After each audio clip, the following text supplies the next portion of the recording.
महर्षि अत्रि ने प्रार्थना करते हुए कहा कि आप केवल एक ही वरदान दो कि चरण सरोरहु नाथ जन कबहु तजय मति मोर।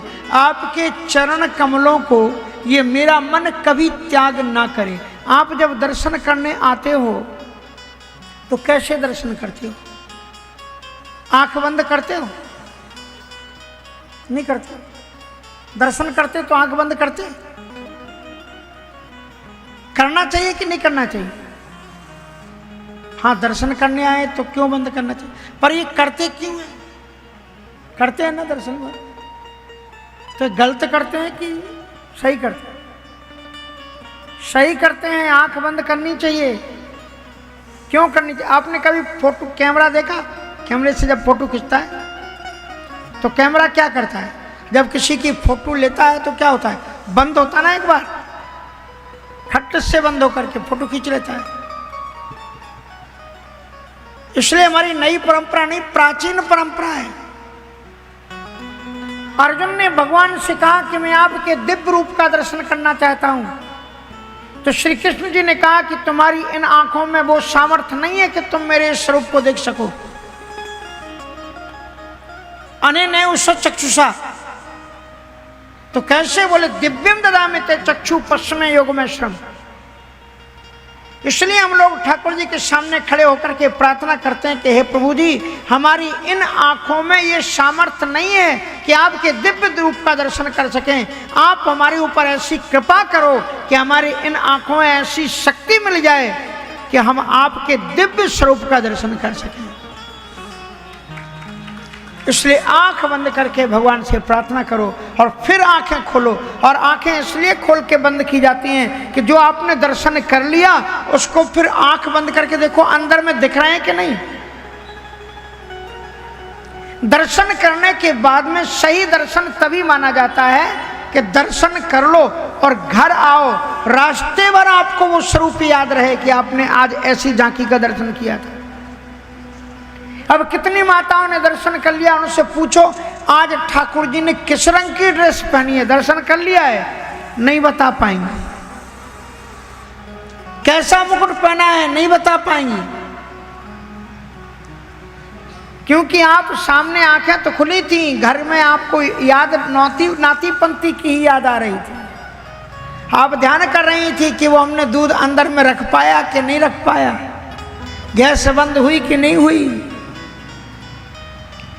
माताएं भजन करती हैं तो माला झोली में हाथ पड़ा हुआ है, श्री कृष्णा शरणम मम, श्री बेटा देखना वो पेपर पड़ा है जरा सामने रख दे, आज क्या श्री कृष्णा देखना वो कहीं दूध न पी जाए, बछड़ा जरा उसको बांधे, श्री कृष्णा शरणम मम, श्री कृष्णा शरणम मम। इसलिए दर्शन ऐसा करो कि दिल में ठाकुर जी की छवि बैठा लो और जब चाहो तो आंख बंद करो, वो तुमको दिल में दिखाई पड़े। इसलिए ऐसा भगवान से वरदान मांगो। ये दोहा याद कर लो, अरण्य कांड का ये दोहा 4 नंबर का है। हमारे बच्चे सब जानते हैं, जानते कि नहीं? अभी हम खड़ा करवाएंगे एक को। ये छोटा वाला बच्चा आगे बैठा है, जानता है कि नहीं? पूछो जरा, ये दोहा बोलो। विनती कर्मणि नाय श्रेय याद है? किसको याद है? हाथ उठाओ। ये देखिए इतने बच्चे, जरा एक बच्चा जल्दी से आ जाओ ऊपर। देखो ये बच्चे राम मंदिर में सीखते क्या हैं, ये करते क्या है मालूम है? ये देश के एक आ जाओ कोई, देश के कौन कौन से आए हुए बच्चे हैं जो यहाँ संस्कृत अध्ययन कर रहे हैं, वेद पढ़ रहे हैं। आपको ये इनका दर्शन करो तो दर्शन से भी आपके पाप नष्ट हो जाते हैं, क्योंकि जो ब्राह्मण बटु वेद पढ़ते हो, दर्शन करते हो, तिलक लगाते हो, उनका दर्शन करने से भी पाप नष्ट हो जाता है। जरा ये दोहा बोल दो। अच्छा तुम तो माइक भी लेके आए हो, बहुत अच्छा। हाँ कौन सा? कर विनती, विनती कर्म, विनती कर्म नाय सिबे कहे कर जोर बहोर, चरण सरोवर नाथ जिमी कबनत जेमत मोर। हाँ ठीक, तो ये राम मंदिर में सिखाया जाता है। समझ में आ गया ना आपको? जो आप दान पुण्य जो इधर से या विदेश से जो भी करते हैं, वो ये सब बच्चे अपने वेदों को, शास्त्रों को, रामायण को, सदग्रंथों को पढ़ करके, ये देखो पूरा टाइम निकाल करके आप तो लेट आते हो और जल्दी जाते हो, ये बच्चे आधा घंटे पहले आकर के कथा में बैठ जाते हैं और पूरी आरती जब तक नहीं होगी तब तक यहीं बैठे रहेंगे। आप बैठा पाओगे अपने बच्चों को? इसलिए तो आते नहीं आपके साथ में बच्चे। बच्चे कहते हैं कि हमको घर में छोड़ जाओ अकेले, और अगर उनका बस चले तो आपका मोबाइल और छुड़ा लें, फिर घर में रहेंगे। कहेंगे मम्मी घर तो अब वहाँ तो कथा में फ़ोन काम आएगा नहीं, यहीं देती जाओ, लौट के आना और फिर ले लेना। और यहाँ देखो कितने छोटे छोटे, आगे अगले वाले बच्चे को भेजना जरा, हाँ छोटे, सबसे छोटे वाले को देखो। आपको ये वेद मंत्र सुनाएगा आपको, और सस्वर वेद मंत्र सुनाएगा आपको।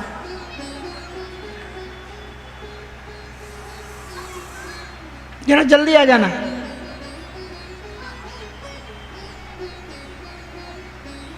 यहाँ चारों वेद और चारों वेदों की 9 शाखाएं सब इन बच्चों को पढ़ाई जाती है। अगर वेद नहीं रहेंगे तो वैदिक संस्कृति कैसे रहेगी, सनातन धर्म कैसे रहेगा?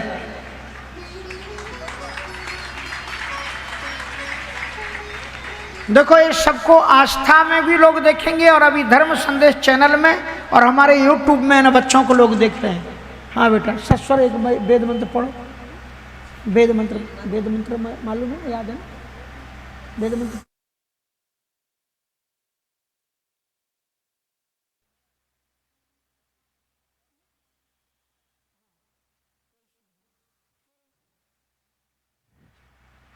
प्रणम्य शिरसा देवं गौरे पुत्रं विनायकं भक्तावासं यस्मरे नित्यं मायुष्कामार्थ सिद्धये प्रथमं वक्रतुण्डं च एकदन्तं द्वितीयकं तृतीयं कृष्णपिङ्गाक्षं गजवक्त्रं चतुर्थकं लम्बोदरं पञ्चमं च षष्ठं विकटमेव च सप्तमं विघ्नराजेन्द्रं धूम्रवर्णं तथाष्टमं नवम बालचन्द्रं च दशमं तु विनायकम् एकादशं गणपतिं द्वादशं तु गजाननं द्वादशैतानि नामानि त्रिसन्ध्ययपठनरः न च न विघ्नभयन्तस्य सर्वसिद्धिं करं परं विद्यार्थिं लभते विद्या धनार्थिं लभते धनं पुत्रार्थिं लभते पुत्रः मोक्षार्थे लभते गतिं दपेत गणपति स्तोत्रं षड्भिर्मासे फलं लभे संवत्सरेण सिद्धिं च लभते नात्र संशय यस्तभ्यो ब्राह्मणभयश्च लिखित्वायं समर्पयेत् तस्य विद्या भवेत् सर्वा गणेश प्रसादत। हाँ बहुत सुंदर। अपना नाम बताओ और किस स्कूल में पढ़ते हो, स्कूल का नाम बताओ। अपना नाम बताओ और स्कूल का नाम बताओ, कहाँ पढ़ते हो, आश्रम का नाम बताओ। मेरा नाम वैभव कुमार पांडे। कहाँ पढ़ते हो, स्कूल का नाम क्या है? वेदांती वेदांती वेद विद्यालय विद्यापीठ। हाँ, राम मंदिर। ये सब बच्चे वेदांती वेद विद्यालय के यहाँ के, इनका नाम एक बार आदरणीय मोदी जी ने भी लिया है इस स्कूल का नाम। कल हम आपको सुनाएंगे, खोज करके सुनाना पड़ेगा, क्रिकेट के रूप में इन लोगों का नाम लिया। तो कहने का मतलब ये है कि आप में से कोई एक बच्चे को खड़ा कर दो, 2 श्लोक केवल इधर ले आए। हमने तो अपनी, आप चाहो तो अभी हम 50 बच्चों को खड़ा कर सकते हैं, 100 बच्चों को। ये सब हमारे बच्चे बैठे, इस तरफ आप हैं, आप हमें कोई एक बच्चा दो जो 2 श्लोक बोल जाएगा। कोई बोलेगा तो उसको हम इनाम भी देंगे। यहाँ से कोई है, किसी का बच्चा है साथ में? सियावर रामचंद्र की